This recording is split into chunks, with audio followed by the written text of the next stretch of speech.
Imagine कीजिए कि आप जापान में छुट्टियां मना रहे हैं। आपके पास घर वापस आने के लिए कुछ दिन का समय है और आपके फ्रेंड्स और फैमिली मेंबर्स सभी ने आपको सूवनिया यानी स्मृति चिन्ह लाने के लिए कहा है। शॉपिंग करते टाइम अगर आपकी नजर एक सुंदर लाल गोल गुड़िया पर पड़ती है, तब आप समझ लीजिए कि आपने जापान का सबसे आइकॉनिक सूवनिया ढूंढ लिया है। दारुमा डॉल बोधि धर्म का प्रतीक मानी जाती है, जो कि एक बौद्ध भिक्षु थे जिन्होंने चीन में ज़ेन बुद्धिज्म और शॉलिन कुंफू की स्थापना की थी। बोधि धर्म की कहानी 5वीं और 6ठी शताब्दी के बीच की है। वे कहाँ से आए थे, ये बात आज भी एक रहस्य है, पर उनके जीवन का दस्तावेजीकरण करने वाले अधिकांश अकाउंट्स और लेजेंड्स को साथ मिलाया जाए तो ये ज्ञात होता है कि बोधि धर्म की स्पिरिचुअल जर्नी की शुरुआत साउथ इंडिया से हुई। ऐसा माना जाता है कि बोधि धर्म भारत के कांचीपुरम शहर में पैदा हुए थे, जो मद्रास शहर के पास स्थित था। वे कांचीपुरम शहर के राजा सुगंध के तीसरे पुत्र थे। बोधि धर्म को कांचीपुरम का राजा बनने में कोई दिलचस्पी नहीं थी। उन्हें बुद्ध की शिक्षाओं में रुचि थी। बोधि धर्म ने अपने गुरु प्रज्ञातारा के अधीन प्रशिक्षण प्राप्त करना शुरू कर दिया और वे एक भिक्षु बन गए। उनका नाम बोधितारा से बदलकर बोधि धर्म रख दिया गया। बाद में उन्होंने एक मठ में रहना शुरू कर दिया, जहां उन्होंने बौद्ध धर्म का मार्ग अपनाया। अपने पिता की मृत्यु के बाद बोधि धर्म ने अपने गुरु के मार्गदर्शन में पूरे भारत में बौद्ध धर्म की शिक्षाओं को फैलाना शुरू कर दिया। कई सालों बाद अपने गुरु के देहांत के बाद बोधि धर्म ने मठ छोड़ दिया और अपने गुरु के अंतिम अनुरोध को पूरा करने के लिए वे चीन चले गए। बुद्ध की वास्तविक शिक्षाओं को उन्होंने चीन में ही आगे बढ़ाया। हालांकि चीन के लिए उनकी यात्रा का वास्तविक मार्ग अज्ञात है, पर अधिकांश विद्वानों का मानना है कि वे मद्रास से समुद्र के मार्ग से चीन के गुआंगझो प्रांत तक गए थे। कुछ विद्वानों का यह भी मानना है कि वह पीली नदी से लुओयांग तक पामीर के पठार से होकर गुजरे। लुओयांग उस समय बौद्ध धर्म के एक सक्रिय केंद्र के रूप में प्रसिद्ध था। ऐसा कहा जाता है कि बोधि धर्म को इस यात्रा में 3 साल लग गए। चीन में जब बोधि धर्म ने बौद्ध धर्म का प्रसार करना शुरू किया, तब वास्तविक बौद्ध धर्म पर उनके शिक्षण के कारण उन्हें संदेह और भयंकर विरोध का सामना करना पड़ा। उन्हें शाओलिन टेम्पल में प्रवेश नहीं दिया गया, इसलिए वे पास की एक गुफा में रहने लगे, जहाँ की दीवार को वे एक टकटकी लगाकर देखने लगे और उन्होंने पूरी दृढ़ता से 9 साल तक बिना किसी से बात किए लगातार ध्यान किया।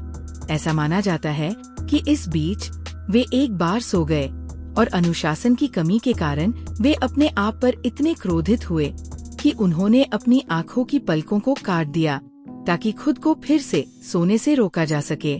जैसे ही उनकी पलकों ने जमीन को छुआ, वैसे ही चाय के पौधे जमीन पर से अंकुरित हुए। यही कारण है कि बौद्ध भिक्षु जागृत रहने के लिए अक्सर ग्रीन टी पीते हैं। कुछ लेजेंड्स के अनुसार 9 साल तक गतिहीनता के परिणाम स्वरूप बोधि धर्म के हाथ और पैर सिकुड़ गए। यही कारण है कि दारुमा डॉल समेत बोधि धर्म को दर्शाने वाली कला और लोक कथाओं में उनकी लगभग सभी कैरेक्टरिस्टिक्स को प्रदर्शित किया जाता है। उनकी एकाग्रता और समर्पण देखकर शाओलिन भिक्षु उनसे बहुत प्रभावित हुए और अंत में उन्हें मठ में प्रवेश दिया गया। उन्होंने भिक्षुओं को ध्यान के बारे में सिखाया, लेकिन उन्हें जल्द ही यह एहसास हुआ कि वे सब ध्यान के कठोर और लंबे सत्रों को सहन करने के लिए पर्याप्त रूप से मजबूत नहीं थे। बोधि धर्म ने भारतीय श्वास व्यायाम और कुंफू मार्शल आर्ट द्वारा उनकी ताकत और संकल्प को बढ़ाने की कोशिश की। बोधि धर्म शाओलिन में कई वर्षों तक रुके, जहां उन्होंने ध्यान के साथ कुंफू की भी ट्रेनिंग दी। 100 साल से भी अधिक उम्र में उन्होंने अपनी आखिरी सांस ली। बोधि धर्म एक ऊर्जावान शिक्षक थे। अपने जीवन काल में उन्होंने अपने सर्वश्रेष्ठ प्रयास किए। उनके विचारों का विरोध किया गया। इसके बावजूद उन्होंने सभी को जागृत होने के लिए प्रोत्साहित किया। आज बोधि धर्म ज़ेन बुद्धिज्म और शॉलिन मार्शल आर्ट दोनों के पिता के रूप में जाने जाते हैं और उनके दृढ़ संकल्प, इच्छा शक्ति, आत्म अनुशासन और जागृति की आज भी मिसाल दी जाती है। आज इनके द्वारा सिखाए गए मार्शल आर्ट्स दुनिया भर में फेमस हैं। लेकिन दुख की बात तो ये है कि इनकी मातृभूमि भारत में आज भी ज्यादातर लोग इनके बारे में नहीं जानते। ऐसी मान्यता है कि बोधि धर्म की प्रतीक दारुमा डॉल को घर में रखने से मनोकामनाएं और लक्ष्य पूरे हो जाते हैं। इसे घर में लाने के बाद कोई लक्ष्य निर्धारित करना होता है। लक्ष्य निर्धारित करने के बाद ब्लैक इंक से इस डॉल की दाहिनी आंख बना दी जाती है। फिर इस डॉल को किसी ऐसी जगह रख दिया जाता है जहां बार बार इस पर नजर पड़े। इससे लोगों को उनका लक्ष्य याद आता रहता है। जब लक्ष्य पूरा हो जाता है तो डॉल की दूसरी आंख भी बना दी जाती है। कुछ लोग गुड़िया के पीछे अपना लक्ष्य भी लिख देते हैं। ये डॉल पेपर मैशे से बनी होती है। इसे इस तरह बनाया जाता है कि अगर ये गिर भी जाए तो दोबारा खड़ी हो जाए।